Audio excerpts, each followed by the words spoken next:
और वो भी भारत के नहीं कश्मीर के, और वो भी भारत के नहीं कश्मीर के, और वो भी भारत के नहीं कश्मीर के।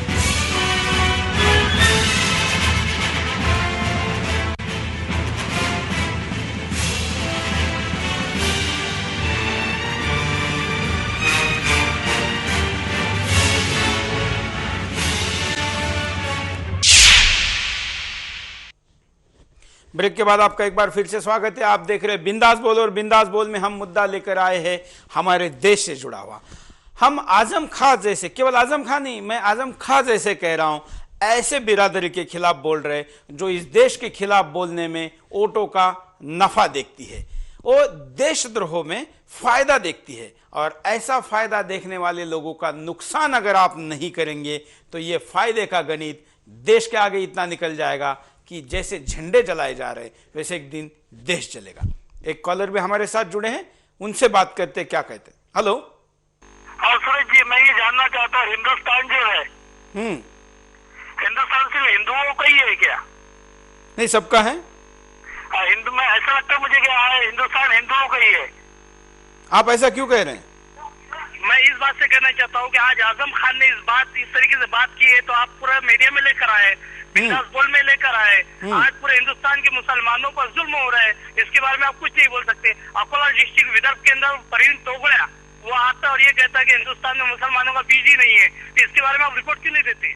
बिल्कुल, हम भारत के मुसलमानों के खिलाफ बोलते हैं तो आप इसके दोस्त ही नहीं बोलते। और कोई अगर कश्मीर के मसले कोई बोलता है तो आप लोग बोलते हैं कि देशद्रोही है और ऐसा है, धमका है, या आप इस तरीके से बातें करती है। तो आप क्या चाहते हैं? मैं आज ये बताना चाहता हूँ कि सारे हिंदुस्तान में मुसलमानों से जुल्म पे जुल्म हो रहे हैं। आप उसके मसले पे नहीं, आज कश्मीर का मसला, लोग कश्मीर के साथ अगर सौतेला व्यवहार नहीं किया जाए तो आज हिंदुस्तान का कोई चालक कोई कर ही नहीं सकता। मैं हर प्रोग्राम में ये कहा कि मैं कट्टरबंदियों का विरोधी हूँ। आज आजम खान ने बोला था, आप मसला लेके बैठ गए, लेकिन आप प्रवीण तोगड़िया, जोगी जैसे के लोग जो लोग ये मुसलमानों पे हमला करते हैं, इस्लाम के खिलाफ बोलते हैं, इसके बारे में आप कुछ क्यों नहीं बोलते अब तक? देखिए, हम यहाँ पर धर्म से ज्यादा राष्ट्र की बात कर रहे हैं। हम यहाँ पर हिंदुओं के खिलाफ आजम बोले ऐसा कह नहीं रहे हैं, हम देश के खिलाफ बोले हैं। देश के खिलाफ बोलना और धर्म के खिलाफ बोलने में आप अंतर करेंगे कि नहीं? हमारा हेलो, इस्लाम पे जब आवाज उठाते हैं, उंगलियां उठाते हैं, इसके खिलाफ आपका चैनल क्यों नहीं छोड़ता? मैं पूछना चाहता हूँ सूरज जी आपसे। आप मुझे ये बताइए कि क्या मुसलमानों पे कहीं पर कुछ अन्याय हो रहा है तो भारत के खिलाफ बोलेंगे? भारत के खिलाफ कहाँ बोल रहे हैं? भारत तो हमारा एक जीवन है, हमारा सबसे पहला धर्म हमारा भारत है। तो आप आजम खान का समर्थन करते हैं कि विरोध करते हैं?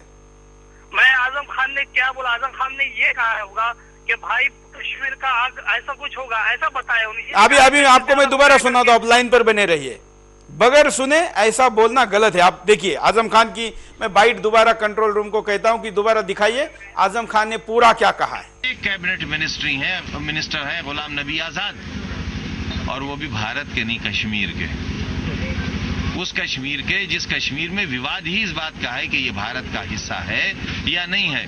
केवल एक कैबिनेट मिनिस्टर है गुलाम नबी आजाद, और वो भी भारत के नहीं कश्मीर के, उस कश्मीर के जिस कश्मीर में विवाद ही इस बात का है कि ये भारत का हिस्सा है क्या कहेंगे या नहीं है। हेलो, ठीक है, उन्होंने बोला है, हम उसका सपोर्ट नहीं करते। आजम खान के बारे में वो ये राजनीति वाले लोग हम लोगों को, गरीब लोगों को कहीं ना कहीं हमें पीसते हैं। लेकिन मैं आपसे ये मांग करता हूँ कि बीजेपी के लोग और विश्व हिंदू परिषद, बजरंग दल के लोग ऐसी तरीके से मुसलमानों हमले करते हैं, इसके खिलाफ क्या? गुजरात में मुसलमानों को मारा गया, उसके जिम्मेदार कौन है? कर्नाटक के अंदर, केरला के अंदर ऐसे हमले होते हैं, इसके खिलाफ कौन आवाज उठाएगा? देखिए, हम आपको बोलने दे रहे हैं और फिर भी आप कह रहे हैं कि हम आपकी आवाज नहीं उठाते। कहाँ है? के अंदर आता है, कहता है कि मुसलमानों का। देखिए, आप जो बात बता रहे हैं वो अभी हम उसकी भी तहकीकात करेंगे कि क्या है, लेकिन आप इस बात को दोहराना हम चाहेंगे कि आप दोहराइए कि आजम खान ने जो बोला है वो गलत बोला है। प्रवीण तोगड़िया ने गलत बोला है कि सही बोला? आप बोलिए। अगर प्रवीण तोगड़िया गलत है, ऐसा है, तो आप आजम खान की इस बात को माफ करेंगे? आजम खान के खिलाफ नहीं, आजम खान ने अगर बोला है तो वो गुनाहगार है, उसको फांसी सजा मिलना चाहिए। बिल्कुल, धन्यवाद। यही हम चाहते हैं कि अगर गुनहगार है तो फांसी होनी चाहिए। बात राष्ट्र के खिलाफ है, किसी धर्म की आपस में विवाद हो सकते हैं, हालांकि वो नहीं होने चाहिए। और राष्ट्र की संप्रभुता के लिए, राष्ट्र एक रहे, इसके खिलाफ अगर कोई आपस में बयानबाजी करता है तो उस पर भी बात होनी चाहिए, नकेल कसनी चाहिए। तोगड़िया ने क्या बोला हम तक अभी तक नहीं पहुंचा है, हम तक जो पहुंचा है वो हम आपको दिखा रहे, और इस पे आप भी कॉल पर ये मान्य कर रहे कि ये गलत है। धन्यवाद कॉल करने के लिए। हम आपको दोबारा दिखाते हैं मुद्दा क्या है। आपके सामने ये पैकेज हम दोबारा दिखाते हैं जिससे कि लेट जिन्होंने कार्यक्रम देखना शुरू किया हो उनको भी मुद्दे की स्पष्टता हो। आपके सामने ये मुद्दा क्या है, इस बयान को देखिए। और वो भी भारत के नहीं कश्मीर के, और वो भी भारत के नहीं कश्मीर के, और वो भी भारत के नहीं कश्मीर के। क्या ये बयान देश की किसी राजनीतिक पार्टी के नेता का बयान लगता है? कितनी आसानी से ये नेता कश्मीर को भारत से अलग दिखा रहा है। ऐसा तो शायद गली का कोई गुंडा भी अपने देश के बारे में नहीं कहेगा, पर इन्हें देखकर तो ऐसा लगता है कि देश के कुछ नेताओं ने तो जैसे देश से कश्मीर को तोड़ने के लिए कसम ही खा ली हो। ये अपनी स्वार्थ की राजनीति के लिए कुछ भी कहने से पीछे नहीं हटते। देश के खिलाफ ऐसे बयान को गैर जिम्मेदाराना बयान भी नहीं कहा जा सकता, क्योंकि इस बयान में तो इनकी होशियारी दिखाई दे रही है, जो अपना स्वार्थ तलाश रही है। रोज नए नए विवादास्पद बयान देकर ये नेता साबित कर रहे हैं कि वो किसी देशद्रोही से कम नहीं है, जो देश को तोड़ना चाहते हैं। देश के विभाजन के बाद से ही कश्मीर को एक विवादित मुद्दा बनाया जाता रहा है, और इस पर हमेशा से ही नेताओं ने अपना उल्लू सीधा करने के लिए तमाम तरह के बयान दिए हैं। चाहे वह जम्मू कश्मीर के मुख्यमंत्री उमर अब्दुल्ला हो, या फिर आतंकवादियों के हिमायती कांग्रेस के बड़े नेता दिग्विजय सिंह, या फिर अपने आप को समाज का सेवक बताने वाली अरुंधति राय, या फिर आजाद कश्मीर की मांग करने वाले अलगाववादी नेता। इन सभी ने कश्मीर को देश से अलग करने के लिए समय समय पर कई ऐसे बयान दिए हैं जिन्होंने हमेशा उन विदेशी ताकतों को बल दिया है जो हमारे देश को कश्मीर से अलग करना चाहते हैं। और इन सब के बाद अब नाम आया है समाजवादी पार्टी के बड़े नेता आजम खां का। आजम खां ने बयान देकर ये जताने की कोशिश की कि जैसे कश्मीर भारत का हिस्सा ही ना हो। ऐसा कहकर भला वो क्या साबित करना चाहते हैं? यही कि कश्मीर भारत का हिस्सा नहीं है। इस तरह का बयान ये दर्शाता है कि देश के नेता कितने बेईमान हो गए हैं और अपनी स्वार्थ की राजनीति के लिए देश को तोड़ने की रेस में लगे हुए हैं। इनका ऐसे बयान किसी देशद्रोही से कम नहीं लगता, क्योंकि चंद वोटों के लिए ऐसे नेता उन लाखों जवानों को भूल जाते हैं जिन्होंने कश्मीर और देश को बचाने के लिए अपनी जान कुर्बान कर दी। इस देशद्रोही ताकतों द्वारा मशहूर बताए जाने वाली समाज सेविका अरुंधति रॉय ने भी अपने बयान में कश्मीर को देश से अलग बताया था। वहीं खुद वहां के मुख्यमंत्री ने भी कश्मीर के बारे में संसद में ऐसा ही विवादित बयान दिया।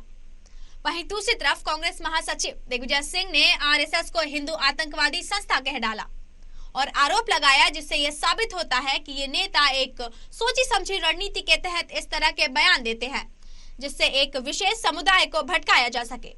पर वो ये भूल जाते हैं कि समय आने पर जनता भी बता देगी कि देशभक्त कौन है और देशद्रोही कौन। हम यहाँ पर ये भी बात को साफ करना चाहते हैं, क्योंकि कुछ लोगों को लग रहा है कि किसी एक धर्म विशेष के खिलाफ हम बात करें। ऐसा अगर होता तो इसी कार्यक्रम में आजम खां तो एक नाम है, हम 4 नाम ले रहे हैं। अरुंधति रॉय हिंदू है, भले अपने आप को क्या मानती है पता नहीं, लेकिन अरुंधति रॉय हिंदू है, दिग्विजय सिंह है, और भी कई नाम इसमें आए हैं। हम किसी एक धर्म के खिलाफ नहीं है, हम देश के खिलाफ काम करने वाले के खिलाफ है, वो किसी भी धर्म का हो। भारत में रहने वाले हर व्यक्ति को हम हिंदू मानते हैं, भारतीय मानते हैं। धर्म और पूजा पद्धति किसी की भी कोई भी हो सकती है, लेकिन राष्ट्र सबसे पहले, यह हमारी धारणा है। एक और कॉलर हमारे साथ जुड़ने जा रहे हैं, उनसे बात करते हैं, देखते क्या कहते हैं। हेलो हेलो, मेरे को इनको बोलना था, बोले हैं बिल्कुल गलत बोले हैं। ये बोलो अपना देश के लिए इतना आदमी शहीद हुए, ये बहुत सही हुआ। ये तो इनको देशद्रोही क्यों ठहराना चाहिए?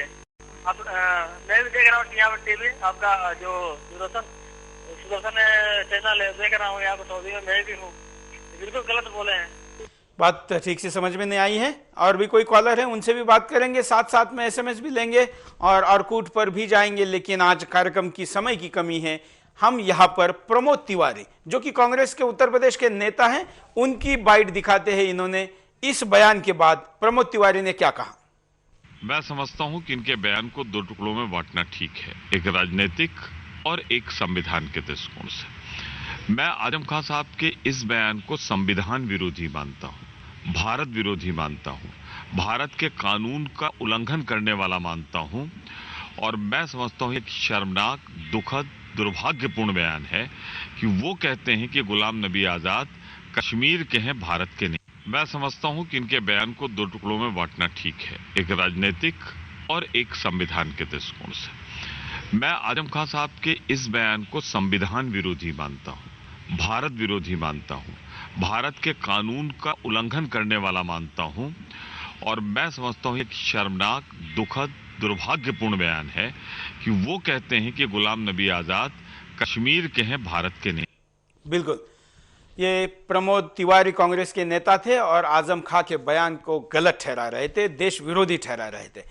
हम अब आपको यहां पर आप क्या कहते हैं, हमारे देश भर के दर्शकों ने जिन्होंने चैनल देखा उनका एसएमएस पोल क्या कहता है, ये देखिए। हमने जो सवाल पूछा, हम कश्मीर भारत का हिस्सा है क्या, ये सवाल नहीं पूछ रहे, वो तो सवाल ही नहीं है। और इस पर जो कार्यक्रम किया उसमें 100% लोगों ने कहा कि कश्मीर भारत का हिस्सा है।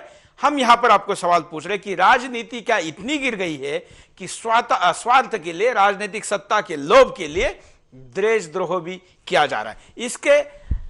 इसके विषय में लोगों ने एसएमएस में क्या प्रतिक्रिया दी है, यह आपके सामने। 98% लोग कह रहे हैं कि हां, ये देशद्रोह है, राजनीति के छोटे से लाभ के लिए यह बड़ा गुनाह किया जा रहा है। 98%। ये आपने भेजे हुए एसएमएस है, ये आपकी प्रतिक्रिया है, ये आप अपनी राय दे रहे हैं, ये आपके स्वतंत्रता का इजहार है जो आपने प्रतिक्रिया दी है। कार्यक्रम यहीं पर समाप्त करते हैं, समय हो चला है। हम आपके पास दोबारा आएंगे। बिंदास बोल में बिंदास बोलते बोलते हमें यह देखना है कि हम सचमुच किस दिशा में बात कर रहे हैं, क्योंकि किसी एक नेता ने, किसी धर्म के नेता ने, तोगड़िया जी ने अगर गलत बोला तो आजम खां गलत बोलेंगे, उनके हम समर्थन करेंगे। और कल कोई दूसरा नेता विरोध में बोलेगा, अशोक सिंघल जी कुछ बोलेंगे तो और कोई भाई साहब उसके खिलाफ जो गलत बोलेंगे उसका कोई समर्थन करेगा। ये नहीं हो सकता, हमारा हो या पराया, कोई भी हो, अगर राष्ट्र के एकात्मता में अगर वो विरोधी है तो उसका विरोध होना चाहिए, और ऐसे देश के खिलाफ बात करने वाले हर व्यक्ति को देशद्रोही कहना चाहिए। बिंदास बोल का यही विचार है। आज के लिए इतना ही। जय हिंद। और वो भी भारत के नहीं, कश्मीर के, और वो भी भारत के नहीं, कश्मीर के, और वो भी भारत के नहीं, कश्मीर के।